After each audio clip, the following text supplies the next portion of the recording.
Do you think, though, that it's going to be a weak report? I mean, the ADP report was actually better than expected.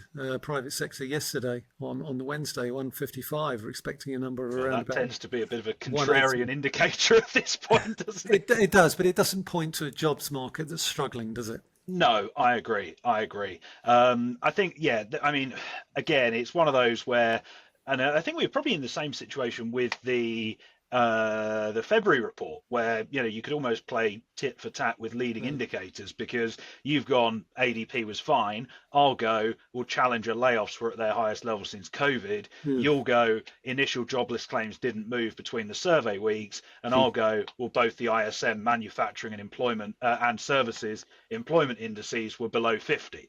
Oh, So it's kind of six of one, half a dozen of the other at this point, I think. And again, that just exemplifies the uncertainty around it all. But one thing I think we can be certain of is that whatever the jobs numbers say, it's not going to change the thinking on the FOMC one even tiny little bit. we've got the Fed minutes next week. Yes, we do. As well as US CPI. Mm, So we did see a little bit of a bump higher in the CPI numbers for February. They went to around about 3%, I think. Was it 3%? yeah. So we're expecting that to slow a little bit after the pop higher. So for me, I think next week's CPI report, I don't think we're going to be overly concerned about it. I certainly think Jay Powell wheeled out the transitory Mm, word at the last Fed meeting.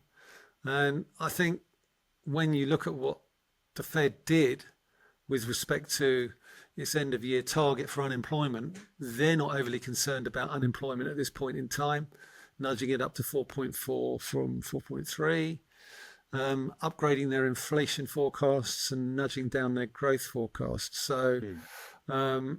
I think the key thing for me is the uncertainty, the uncertainty, easy for me to say, which which I think surrounded everything that they articulated about the US economy Mm. in the change of wording in the statement.